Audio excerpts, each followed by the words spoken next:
Quiet, numbskulls, I'm broadcasting.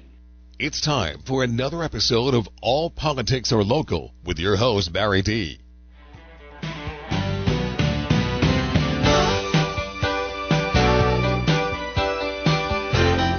That's right, J-Bo Jones and all the WCHE listeners. It's time for another episode of All Politics Are Local with me, your host, Barry D. Oh, no, not again!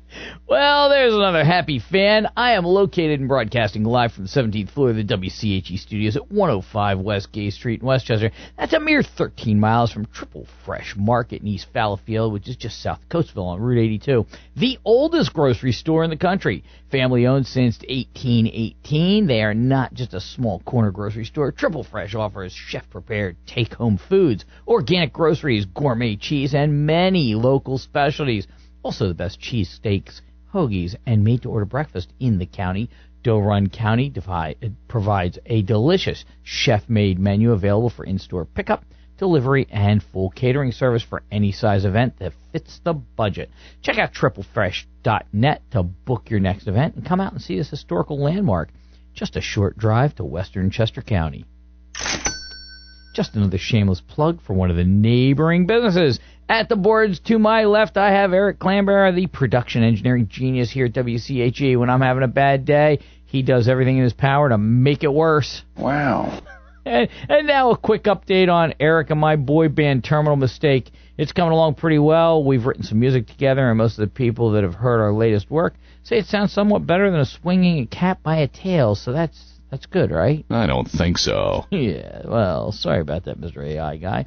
For all our listeners today, today's show, as usual, is a non-call-in show. I have my not monologue, my 5 Minutes with Jack. Carla from Chester County Ramblings is out because she's still down with some kind of cold that just won't let go, so the show is deemed safe for the Carla haters. And for those concerned about indoctrination of our children, I have a person that has been involved with America, with Turning Point, and Turning Point has a section called America First. There's a chapter of it in Great Valley School District, and I wanted to talk to somebody about Turning Point because I really don't know anything about it. I want to find out what their goals are and what they do. I don't think I want to know. Yes, I do. I want to know. Yeah, you do want to know. But first, let's take a step back in time to a simpler time, a quarter century ago that let commercials be commercials. When Budweiser marketed to people that would buy their product, not to people that would never buy their product, even if it came in as a spritzer. Commercials are there to make you happy. The commercials that made you excited to get to the end of the song on the radio just so you'd hear their commercials. That, my friends, that's good marketing. Let's head into the Wayback Machine and experience what it was like to live in those ancient times together. Bud Light presents Real Men of Genius. Real Men of Genius. Today we salute you, Mr. Really Big Pet Snake Owner. Mr. Really Big Pet Snake Owner. No walks, no barking, no picking up poo. Just the remote chance it might strangle you. Oh! Sure, dogs are faithful companions, but can they swallow a sheep whole? Totally awesome. It's not as creepy as a tarantula, but you probably have one of those, too. One big happy family. And best of all, it doesn't hurt your social life to be known around town as the guy with the giant snake. 96 inches. So crack open an ice-cold Bud Light, Mr. Slither. We'd like to shake your hand. But first, put away your snake. Bud Light Beer, Anheuser-Busch, St. Louis, Missouri. Instead of a full-on monologue today, I wanted to go over some current events I've been working on, spoken about, and I wanted to bring the listeners up to date. First, let's talk about the bridge on Woodward Road down there in South Coatesville that's been closed since Hurricane Ida 3.5 years ago. It's near the borough of Modena. It's a tiny thing that hadn't been touched in years. I have been following up on this for quite a while. The South Coatesville website did have an announcement 13 months ago about how Carolyn Comita secured funds to repair the bridge, and the press release says, with the help of Senator Comita and her staff, they were able to get the funding needed to repair this critical roadway. With its proximity to Modena Fire Company, the reopening of the road will assist in the company's first responders and their response times to emergency calls. Local officials also noted that it will help reduce traffic congestion on the surrounding roads and streets. The road is expected to be reopened this summer. Ladies and gentlemen, that was summer of 2025. The monies were secured, and they totaled $175,000. The summer is come and gone. They got a bid out August 7th, and the bid closed on August 22nd. On August 26th, the bid was awarded to the low bidder, Associated Paving Contractors, at $61,275.40. Not bad considering the amount estimated to repair the bridge, according to HireGov.com, was $200,000 to $500,000. But those estimates, they're always way high. So at that point, road completion, that's a write-off by summer. Now, we used to do work like this on our farm with an old Case 580 backhoe, a Ford 3000 tractor, and a couple weekends with me and my dad, sometimes just me. But I digress, as the world has since changed, and in many ways not for the better. But back to the bridge. This bridge didn't need end walls or serious structural repair. According to the bid, it was basically some excavation, dropping in some stone ballast, compaction of the work, mill and pave the road surface, and install 180 feet of guardrail. All in all, the bid looks to be very fair and appears to be done. I reported this on December 18, and now it sits and is still blocked with Jersey barriers.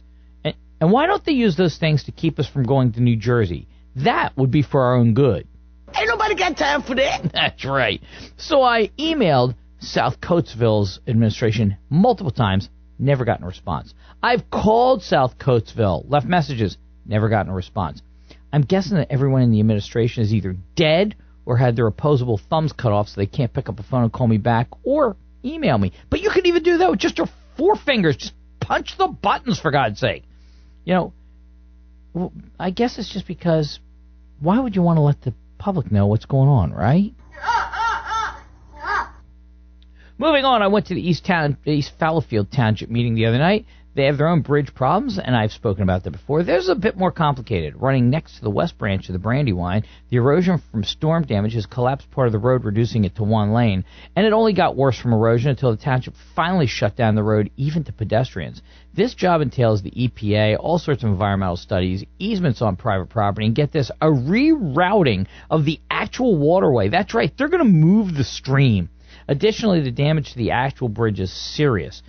The erosion took out the stone bridge abutment, and the parapet collapsed. For laymen, or lay women as the case may be, a parapet is a part of the bridge that keeps the user from falling off the edge.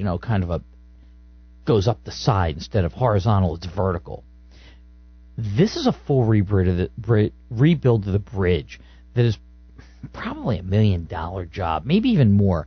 The good news is that to date they've secured $775,000 in funding towards the township bridge project. The manager spoke to me about the project while I was at the meeting, so there is forward movement there, albeit slow, like everything in government, but this one is methodically moving forward, and East Fallowfield has been keeping people up to date. Meanwhile, let's go to the Buttonwood Bridge I've spoken about up there in West Vincent Township. That still drags on, only serving about a dozen homes on what was a farm lane turned into a development. It was a dedicated road. The township took possession of this road years ago while not meeting PennDOT specs and not requiring the developer, a former West Vincent Township Planning Commission chairman, to replace the almost 100-year-old bridge as a requirement of building the subdivision. Uh-oh. Yeah, that's right. Now the burden falls on the taxpayers, and the developer was able to make his money and just scoot on out of the community, laughing all the way to the bank. They just dropped this on the taxpayers when they dedicated that road that never should have been accepted by the township. That township has not dedicated certain roads that have been done for a long time for various reasons, but for this one, their buddy, they made it happen. This does not have to do with the new administration, by the way. This goes back a very long time to what was known as the Miller administration. So I can't blame the new people. They're just trying to fix what other people screwed up years ago, okay? Here's the thing. This issue's been going on since the late 90s. The bridge collapsed while a resident was driving across it a few years ago, and luckily he wasn't killed. So where's that bridge project today? Not nearly close to becoming a reality, and the cost has gone from about $100,000 to fix it in the early 2000s. To fix it properly, it would now be over $1 million, it looks like. Let's jump over to the bridge on Bertolette School Road that goes over the French Creek, and it's in East and West Vincent Township. Kind of splits there in the middle, right? So that's a Chester County-owned bridge, and that's inventory is bridge number 196. Built in 1905, that bridge is a steel structure, and it's now 120 years old. It's been in bad shape for the better part of more than 45 years. It had a structural study done, and after a structural study was done, they had one project green-lighted for one to be built slightly upstream from the original bridge, as there's no alternate ingress and egress for the residents on the other side of the bridge. This bridge is one way in and one way out. That's all you got, baby. In 2015, the county requested state funding for the $2 million project, which apparently they got. The design was done, approved, and funded back in the mid-2010s. But then a new administration came into the county. They came into power, and they decided to have the project reviewed with all new engineers. This job was ready to go. I was told by the guy that inspected all that stuff, they were ready to break ground the next year, put in a new road, do the bridge, get it done, bing, bang, boom, done. COVID hits, then COVID recovery, and a decade later, between the time it was going to be done and now, the same plan, just a lot more money. I can't believe it. It's true. In 2023, the estimate had jumped to almost $4 million. I personally asked the new engineers in 2024 when they hit the road to talk about this thing between East Vincent and West Vincent, to talk to both townships, how the plan was different from the old engineers, and they admitted that basically it's the same one. But guess what? They got paid to make the new proposal. Man, I got to tell you, that PowerPoint demonstration or exhibition or whatever you want to call it, fantastic. Stuff with the dog and pony show. Now, I can't blame them. They just got hired for the job. It was the new commissioners wasting money on an already verified plan for a project that was ready to go and was stopped. I've heard they were questioning the cost of it. Well, let me tell you, the cost has gone way up since then, so bravo, geniuses. Let me jump from the bridges to Phoenixville School District that's been running on radio silence. Last week, I played a recording of a teacher in a Civil War history class telling the students that President Trump is a pedophile and reading from the Epstein Files report. Forget the fact that this teacher never mentioned to the students that the FBI dismissed the entire claim because of a known dishonest history of the claimant, and that there was no evidence to support any of the claim, which is also right there in the report she was referring to. The important thing to note is this doesn't belong in class. That's the important. Forget the Epstein thing. Oh, it doesn't belong there, okay? This is not a place to be discussing what she's peddling. This is, what I'm told, a Civil War class. If somebody has any other information, feel free to pick up the phone and call me. Email me. I want to know what's going on there. You know, teach the items in the syllabus and move on. But here's the most important part. No other news service is willing to even talk about this. In fact, when trying to find information about this, I contacted both the superintendent, the assistant superintendent, as well as every member of the school board twice. They have yet to respond to the basic question of, is this true? Nothing. Nada. Zip. So when they don't want to answer, you know what the answer is? It's true, and they want it to go away. I've recently been told that the administration is searching out the student that did the recording instead of dealing with the rogue teacher that wants to indoctrinate the students with her perceived views. You know, every listener should find this frightening and disturbing. This is another example of whistleblowers are our heroes. They're great. They're fantastic. Unless they report the government for doing something or its employees. So shout out to Phoenixville School District for doing all the wrong things. Lastly, I would like to make a solicitation. Election year is once again upon us. If you're running for office, I'd like to hear from you. All you have to do is email me at WCHEBarryD, that's D-E-E, at gmail.com, or Facebook message me on my Facebook page, Barry D, that's D-E-E. I don't care what party you're with, but you need to be prepared for the questions and challenges to your responses, because being in politics is about being able to respond to the citizens, and especially the voters. And this means you, Elizabeth Morrow, which I'm hearing you might be running again, and if you can't come and talk to the press, take up needlepoint. Why would anyone want to vote for a candidate that isn't willing to put themselves out for the public to hear? Let's take a quick break, come back with 5 minutes with Jack. Barry D is back with All Politics Are Local.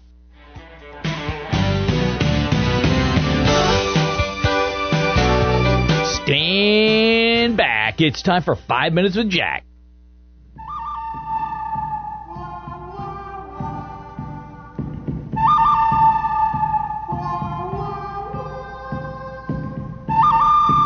Good morning, Jack. Barry, good morning to you, sir. How you doing? Oh, you know what? I'm doing well. I made it through the Snowmageddon that was going to be 5 inches, then 5.6, then 6.1, then 9.8, with a Monday of 1.1, back down to a 9.8, down to basically 5.5 inches.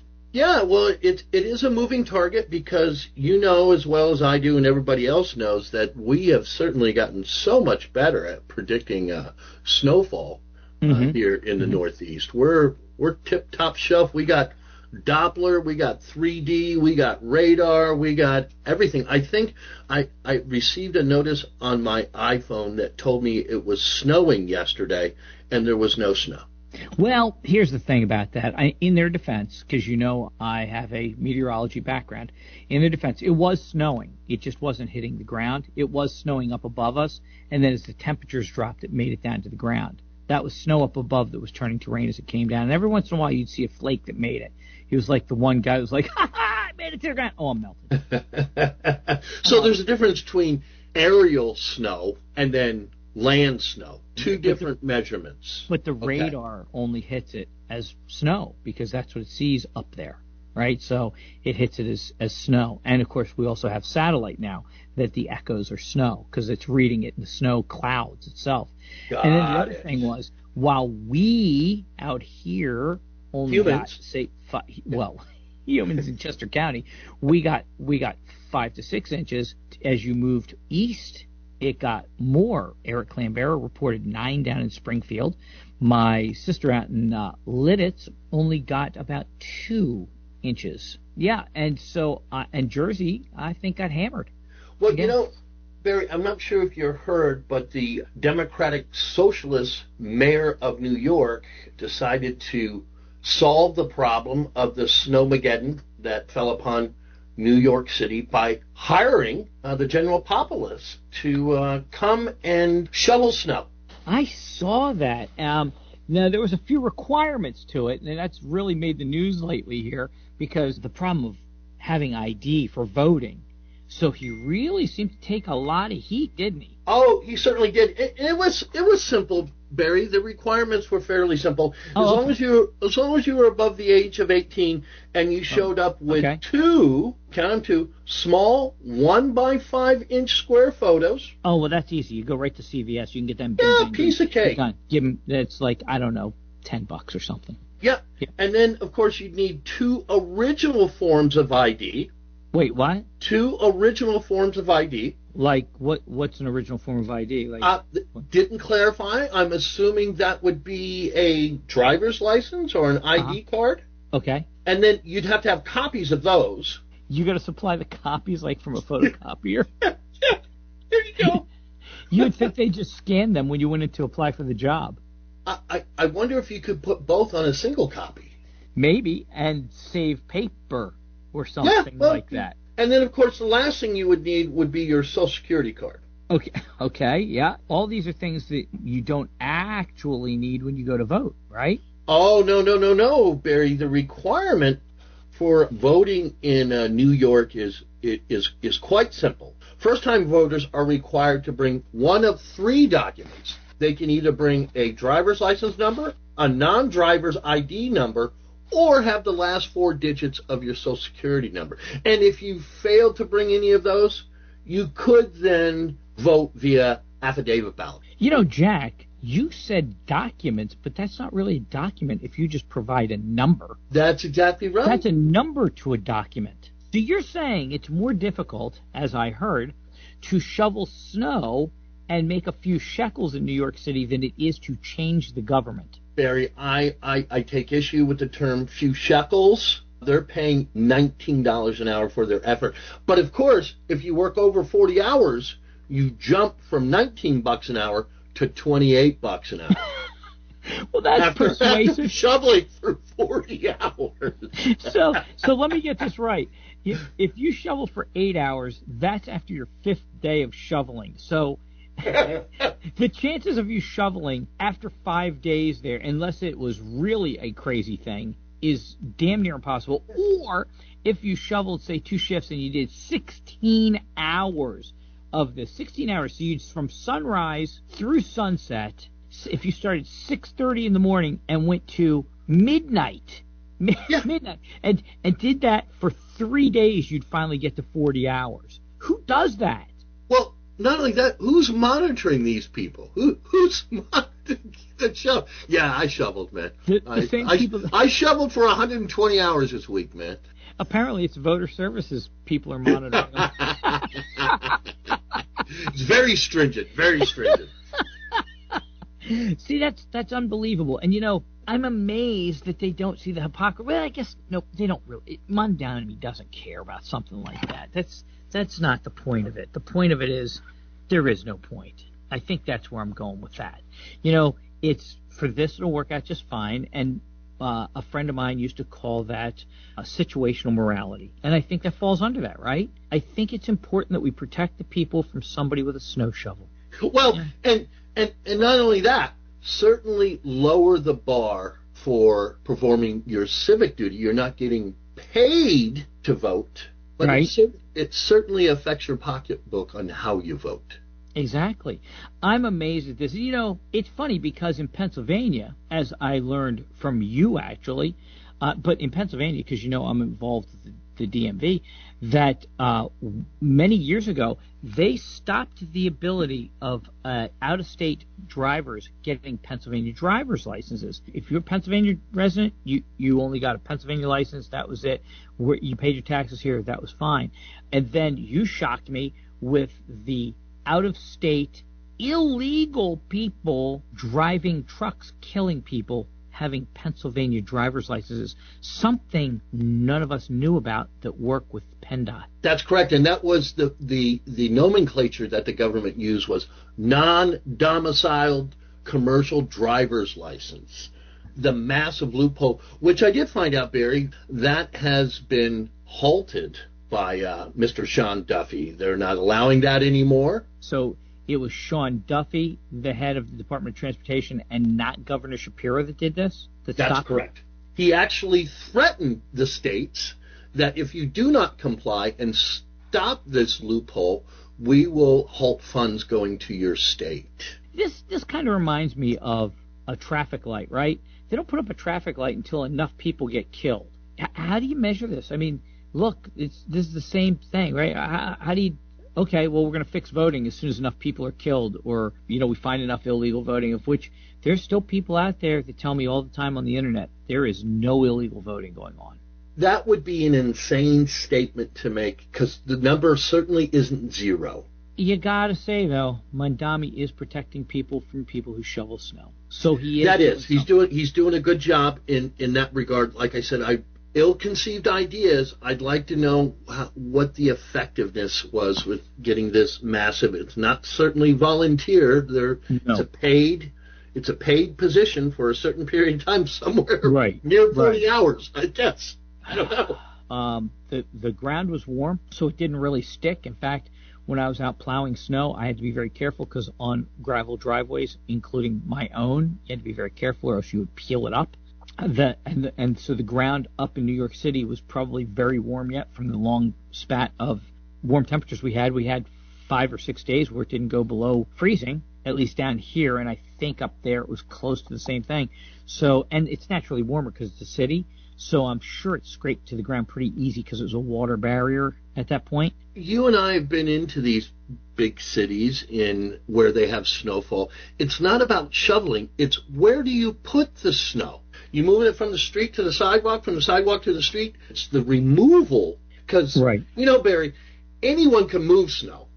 It's where you put the snow. Where you put the snow that counts. That's right. Yeah. That's right. Well, thank you, Jerry Seinfeld. Listen, the whole thing stinks, but it just cracks me up. This is the problem that you're going to see over and over again with the Mondami administration, is that there's going to be central planning type of things where they're going to make decisions like this, and you're never going to be able to understand why they came up with any decision, because the reason they're doing it is not for what you think it is. Okay, Exactly. so there's something else behind it, and you won't know as a person because everything is a secret. It's like the transparency. You always have these people say, I want transparency, and then they have the least transparent government there ever was. But they said they were going to be transparent, so it must be true. And this is a perfect example of it with shoveling snow, having to have so much ID. Listen, you want to come, give me a social security number and your name, and you can shovel snow. Because you know our most important priority right now? Keeping the city moving. And I don't care if you stole the social security number. You're not voting. So you're getting a few bucks out of us. Okay, that's fine. Because they allow illegals to work in the city anyway, so what difference does it make? Who Exactly. cares? Who cares? I don't care if it's somebody that comes in from California that only has one leg as long as they can shovel snow. I don't care. Shovel the snow, thank you, and then leave. That's it. Yes. Temporary help. Thank you so much for bringing that up. I know it's a little long in the tooth, like I said, at this point this week, but still funny to talk about. It is, my friend. Hey, we'll talk next week. All right. Thank you, sir. Thanks, man. Bye-bye. Let's take a break and come back with Stephen Dimzo to talk about Turning Point. Barry D is back with All Politics Are Local.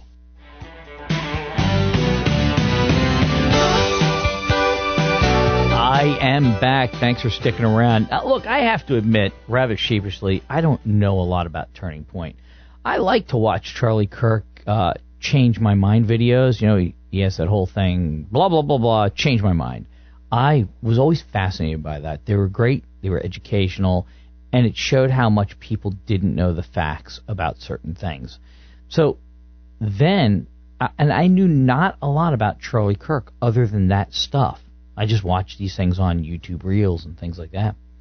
Then I watched him get murdered, literally minutes after it happened.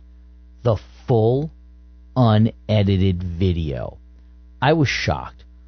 Look, there are people out there I don't like. People I believe to be vile human beings. I've never considered anything close to murdering them, and I cannot fathom how someone comes to those types of conclusions. The conclusion to take the action, to plan to kill someone, and then execute it. I mean, people can fantasize about it and then walk away and they feel better. But then actually initiate the plan and do it. The conclusion to actually pull the trigger. The conclusion of their own life. Because the chances of getting caught are tremendously high. And yet, there those people are. And their supporters, as twisted as that sounds, they're just as bad. The people that are anti-gun, anti-violence, anti-hate, that cheered when Charlie Kirk died. How do those people even come to those conclusions? My only in-house guest today is Stephen Dimzo, who started a Turning Point chapter, and Turning Point also has Club America, which just established in the Great Valley School District and recently been labeled an indoctrination group by some. So I wanted to find out more and thought that the listeners could come along with me and find out more about Turning Point. Steve, welcome to the show. Hey, thanks for having me. I really appreciate you being on here. As I said, I don't know a lot about Turning Point. I know after Charlie Kirk died, the Turning Point organization was overwhelmed with applications. Were you one of those people? Well, we had heard about it. We've been working with the people at headquarters out in Arizona, and they had mentioned that they had over 60,000 applications. So we are not necessarily a chapter per se. We started the Pennsylvania Faith Coalition. Okay. We're an affiliate of Turning Point. Okay. And we will be helping them actually vet and start chapters throughout Pennsylvania. Ah, okay. So There we're you go. authorized to do that now, yes. Okay, so you're kind of a step in the right direction. So when people want to start a chapter, then you check them out and make sure that they fit the bill. Yes, and then we work with the local Turning Point people in Pennsylvania. There's Mallory and Brandon, and we help them get set up. We give them materials, guidance, books, whatever they need. Yes. Got it. And I know, again, only from seeing on the internet, seeing on Facebook, that there's been some problems setting them up in some of the local schools as clubs. Can you speak to that at all? What's going on with that? Yeah, unfortunately, Turning Point has been a polarizing thing. I told you I was just at a doctor's appointment yesterday, and she asked me what I did for a living, and I said I work for Turning Point, which means you either love me or you hate me. And the one lady didn't like me, the other lady gave me a big hug. So I got 50-50. We did have a brief encounter with a local high school where they had rejected a Turning Point chapter. We got involved. We're affiliated with the CLA, which is a Christian Law Association. And they're very big on protecting people's civil rights, right? Just because you're Christians, like our pastor says, it doesn't mean you're a punching bag. So a lot of Christians feel like they don't want to cause trouble or fight back. But if it's civil rights should be for everyone, right? Right. So we got involved, and fortunately we didn't really have to do much because the school backed down and allowed them. But they had basically rejected it. They ripped down their flyers. The principal of the school had told the kids they couldn't have this chapter. It was getting kind of ugly, but it got resolved, fortunately, amicably. So they're, as far as I understand, the chapter is operational now, or getting ready to be. Ah, okay. Good. You know, Eric, if you don't mind jumping in here, the producer here, you know, you went to Westchester University. Did they ever open up a Turning Point chapter there or anything like that? They did. They had one, I believe it was my junior year, where that got set up. At first, the charter was denied, and then after it went through appeal and everything, it ended up getting set up. But yeah, it was a similar situation. Do you know the reason why it was denied?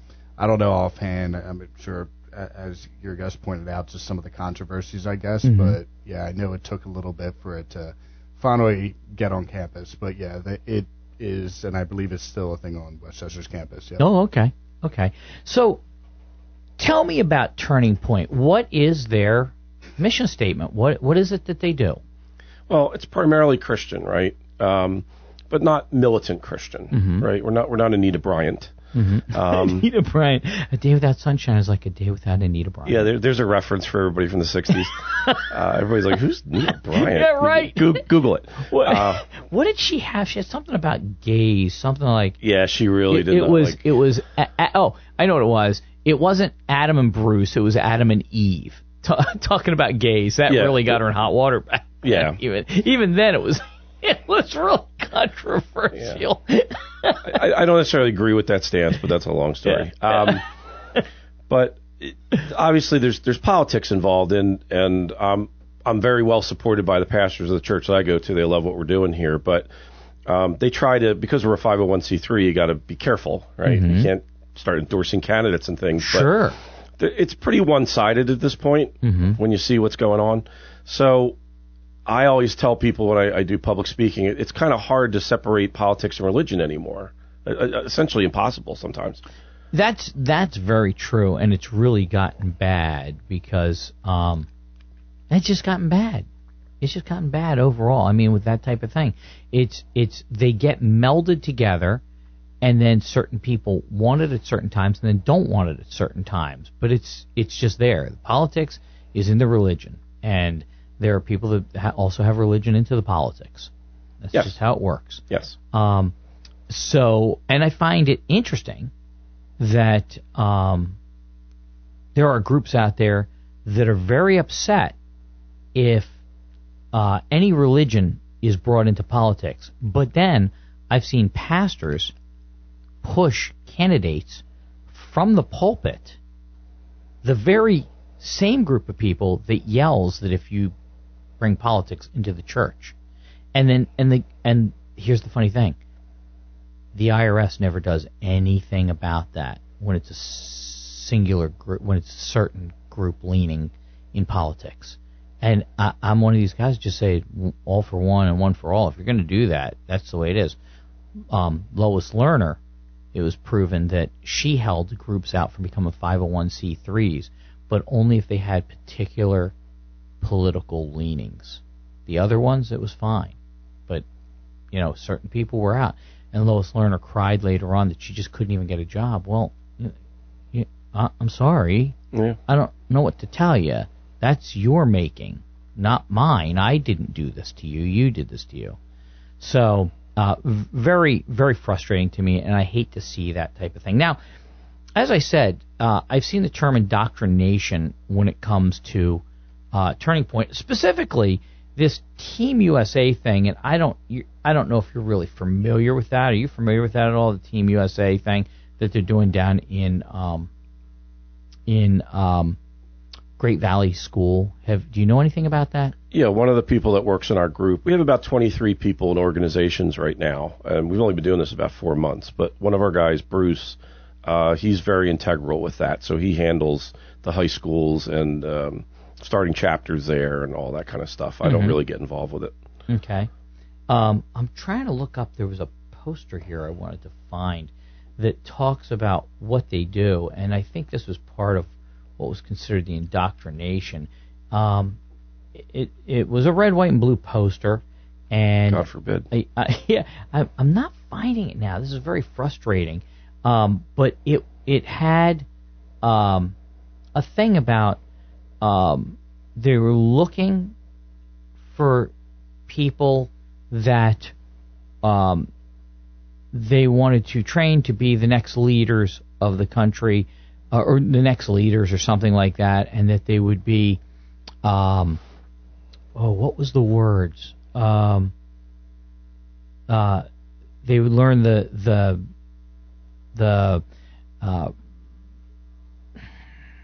I wish I had the poster here. I apologize. I had it up on my screen and then it disappeared. It was about smaller government and capitalism, sure, things like that. And I didn't find anything offensive about it, but I guess it's the part where people. Oh, here it is, Club America. Here's the picture. It says intro meeting on Wednesday, February 25th, and meetings every Wednesday morning after in the weight room with Mr. Casper. Now, it was after school meetings, actually, is what it is. Somebody had handwritten over top of that. It says, our mission is to identify, educate, train, and organize students to promote the principles of freedom, free markets, and limited government. And then afterwards it says, future events, weightlifting competition, guest speakers, fundraising events, and restoration of a veterans memorial, and more.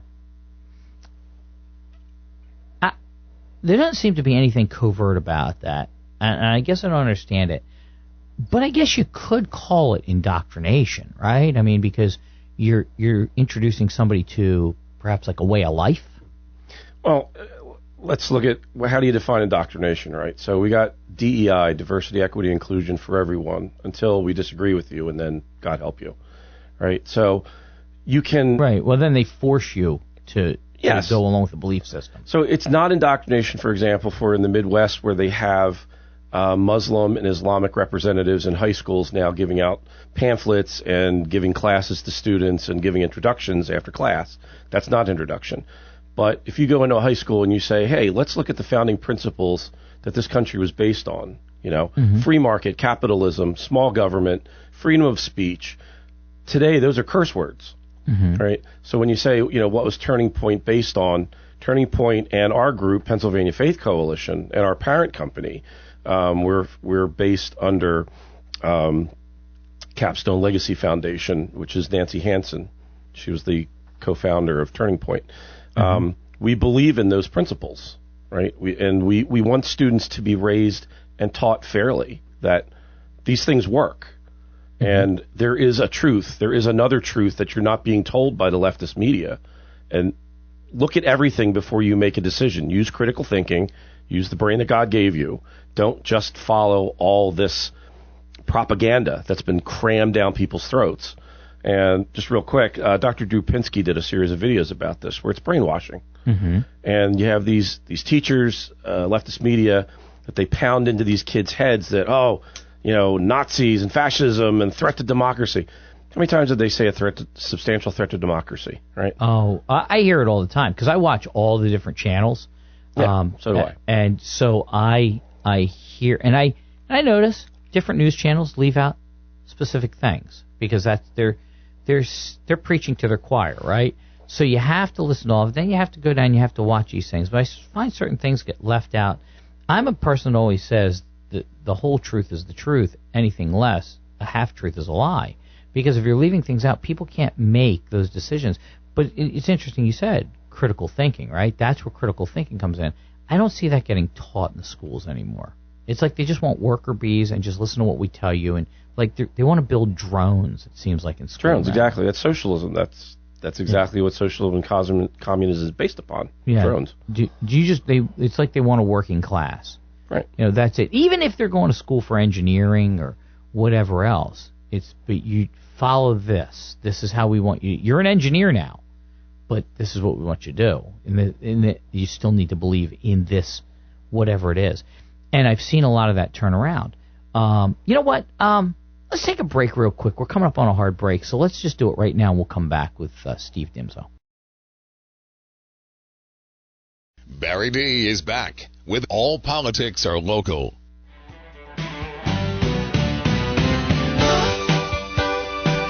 I am back with Steve Dimzo, and we are talking about Turning Point USA, and of course they also have Club America, which started at Great Valley High School, which I knew nothing about either. And when I saw that it was labeled as an indoctrination group, I thought, you know what, it'd be a good time to have somebody from Turning Point USA come on. By the way, I'm going to interject right now. Anybody that disagrees with this is welcome to come on my show. Contact me at, WCHE Barry D, that's DEE, at gmail.com, and I'll be happy to make arrangements for you to come on and talk about this, because I'd love to hear any opposing view. I'm learning about this for the first time, so you can certainly educate me also.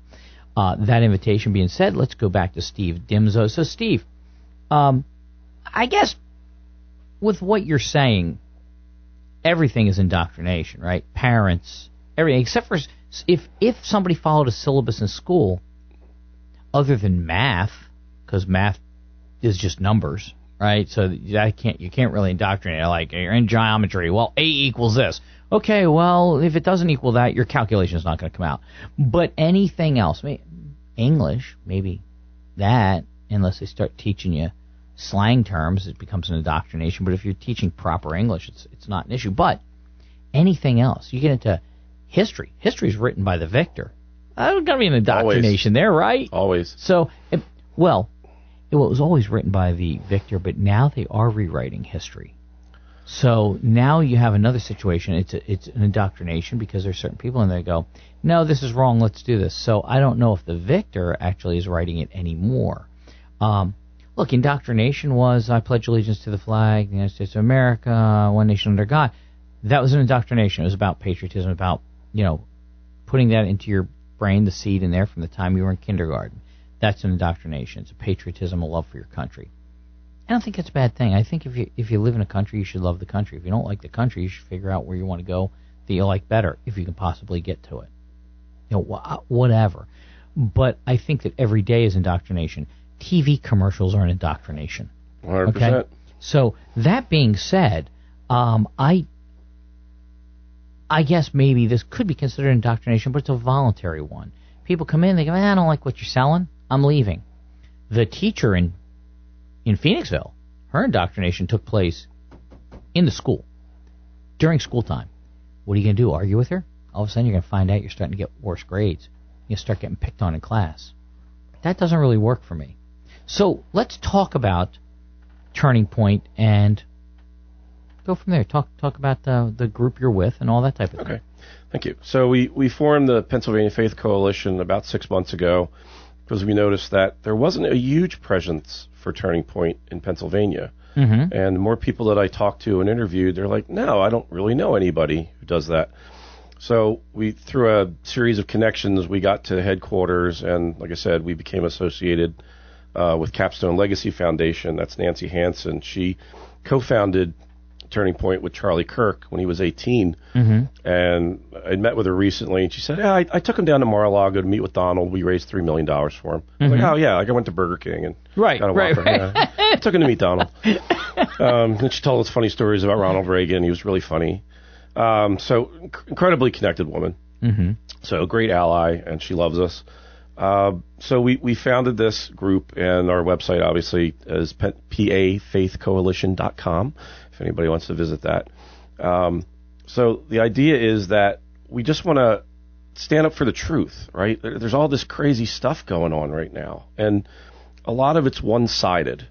So we've been holding rallies. We lost a lot over Christmas, obviously, and then the flu, but we're going to have another rally in April, and Turning Point headquarters wants us to have one every month now. Mm-hmm. So we're going to be holding those shortly, and we're looking for a space for that for a few hundred people, if anybody has one in the Westchester area. 300 people is a pretty good size. Yeah, we had about 100 at our first one, but we didn't really have any advertising yet. Nobody even knew who we were. That was back in October. And now I said, like, we have about 23, 24 people in different organizations are involved. So we got together and we said, somebody needs to stand up and say, hey, there's an alternative to some of this craziness. And before you make a decision, learn the truth. So you're hearing all this stuff. Like you said, I watch MSNBC and CNN. I want to know everything that they're saying. Exactly. And a lot of times I'll watch something, but I'll see the full video and I'm like, hey, they edited that. And they're like, when they did the ICE thing where the cops were beating on this guy and they said these ICE agents were beating up this poor protester. They clipped out the first 15 seconds where he beat the hell out of the cop. And then the other cops came and rescued him.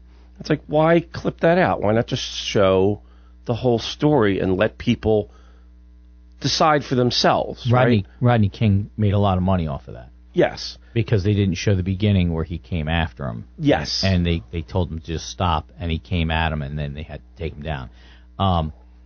That happens all the time. Example, President Trump was in Japan with the Prime Minister of Japan, Abe, and they were feeding koi, and Abe shot. This became a famous story, yeah. Abe was shot by a madman in Japan where nobody has guns. Yeah. And I think his was a printed gun. And they're feeding the fish, and everybody's going crazy. Did you see the way Trump just kind of shrugged his shoulders and dumped the fish food? I had seen the whole video. They clipped it. Abe looked over at Trump, dumped all his stuff, and Trump followed him. But they took the time to narrow it down to make the president look like he just arbitrarily, disrespectfully threw the stuff in there like, I'm done with this. Yeah. And this is the manipulation that I despise. Well, it's not news. It's propaganda. It's propaganda. That's right. And I'm very frustrated by that. You and 23 of us as well. Yeah. So that's why we got together, because we said, let's just tell people the truth. So we're doing podcasts and videos. We're doing these monthly rallies. We have the website. And we're just putting out, here's what's happening, right? And at our next rally, we're actually going to be doing a Q&A where I and several other people will be getting up, and we'll just have people in the local community ask questions like, what are you doing? I heard this. I heard that. What's actually going on? We have some amazing people involved with us. One guy was a senior minister over in the Middle East. We can't reveal his name, obviously, because he's concerned for his family, but he's involved with us now, and he was telling me all these crazy stories about all the Islamic activity over there against Christians. So he's involved. We have a senior government advisor who gives me all this, what we call white world intel. So it's not classified, but it's not generally known. Right. And I'll push. I have a lot of followers on Facebook. I write this stuff. He'll just give me stuff, and I'll copy it and paste it. And people will be like, that's not true. I'm like, okay, but before you argue with me, this is a guy who advises the President of the United States. You might want to back off. And they're like, no, he's wrong. So this is the mentality. Well, and they have zero experience. They have zero knowledge. I've been accused of that so many times. I have to go back and I pull all the documents. I go, actually, it's right here. And then they just move on to another subject. Right. And I've had it on both sides of the aisle, right, where I go, actually, hold on. And then I do that, and they go, that can't possibly be true. Well, it is, but the one thing I want to do is make sure before I say it's not true, I want to know it's not true. Always check your facts, yes. Right, that's exactly it. So now, is the whole concept one that you're going to build this group and change the world by going out and counter-protesting these things like the other people, or is it just like live and let live? You guys are doing your thing, we're doing our thing, and we're putting out our information. What's the story? We're not protesters per se. I don't know how effective protesting is. That's a whole other discussion, because all the people that were giving the middle finger to the Trump Tower the other day, and I'm like, so this is what you want to do with your life? Go give a middle finger to a building? Bizarre. I thought that was kind of bizarre. I don't know that that's very effective. So we're having the rallies, and we are sponsored. We're going to 3 universities, Westchester, Lehigh, and Penn State in the spring. One of the professors asked us to come out. He said, these professors will teach communism, socialism, Marxism right in the middle of a physics class and untouched. But he said, if I went in there and talked about Christianity or limiting government or anything, I'd be kicked out. So he said, Steve, please come talk to these kids. So that's one of the big aspects that we're going to do is, like Charlie Kirk did, going to the colleges and universities, setting up a booth, and just saying, hey, let's talk. There is alternatives here. There's things that you're not aware of.